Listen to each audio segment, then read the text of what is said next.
রাজ্যে ভয় আউট, ভরসা ইন, এই মন্ত্রেই রাজ্যবাসীকে আশ্বস্ত করেছিল বিজেপি। রাজ্যে পালাবদলের পর সেই কথাই যেন অক্ষরে অক্ষরে পালন করছে বঙ্গের নতুন বিজেপি সরকার। সেদিকে দিকে দুর্নীতিগ্রস্ত তৃণমূল নেতাদের গ্রেপ্তারি হোক কিংবা দুষ্কৃতীদের বিরুদ্ধে পুলিশকে ফ্রি হ্যান্ড দেওয়া, সবটাই করে দেখিয়ে জনতার ভূয়সী প্রশংসা কুড়োচ্ছে রাজ্যের নতুন সরকার। এই আবহেই শনিবার রেল সম্পত্তি ভাঙচুর নিয়ে কড়া বার্তা দিলেন রাজ্যের মুখ্যমন্ত্রী শুভেন্দু অধিকারী।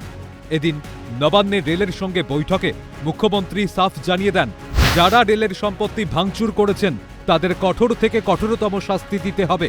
যতটা কঠিন শাস্তি দেওয়া হয় আমরা দেব। রেলের সম্পত্তি ভাঙচুর করা যাবে না, এই বিষয়ে আমরা বিধানসভায় বিল আনব। বৈঠকে এমনটাই জানিয়েছেন মুখ্যমন্ত্রী, সূত্রের খবর এটা। পাশাপাশি 2019 সালে সিএএ এর প্রতিবাদে রেলে অগ্নিসংযোগ থেকে সম্পত্তি ভাঙচুরের ঘটনায় ডিজিপিকে তদন্তের নির্দেশ দিয়েছেন মুখ্যমন্ত্রী। মুখ্যমন্ত্রী কড়া নির্দেশকে স্বাগত জানিয়েছেন রাজনৈতিক বিশ্লেষক থেকে প্রাক্তন পুলিশ কর্তারা। এই তো কাম্য হওয়া উচিত।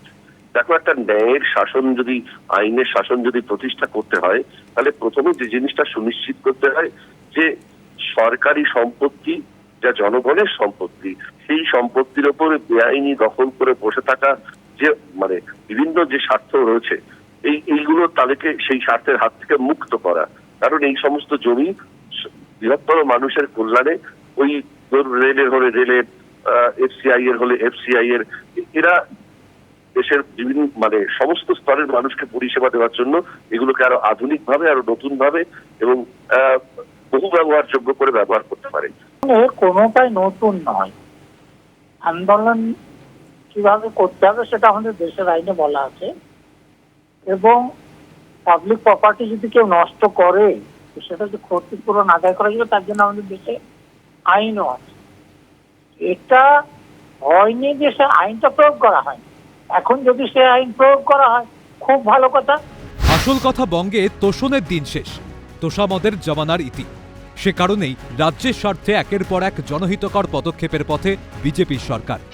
উল্লেখ্য, 2019 সালের ডিসেম্বরে সংসদের উভয় কক্ষে পাশ হয় নাগরিকত্ব সংশোধনী বিল। তারপরে রাষ্ট্রপতির অনুমোদন ক্রমে তা আইনেও পরিণত হয়। ওই সময় সিএএ এর বিরুদ্ধে দেশব্যাপী বিক্ষোভ দানা বেঁধেছিল। পশ্চিমবঙ্গেও সেই বিক্ষোভের আঁচ এসে পড়ে। আইনের বিরোধিতায় বিভিন্ন জায়গায় সরকারি সম্পত্তি ভাঙচুর এবং অগ্নিসংযোগের অভিযোগ উঠেছিল। বাসে অগ্নিসংযোগ এবং রেলের সম্পত্তি নষ্টেরও অভিযোগ ওঠে। এবার রাজ্যে পালাবদলের পর ওই অভিযোগগুলোর প্রেক্ষিতে পদক্ষেপ করতে উদ্যত হয়েছে নতুন সরকার।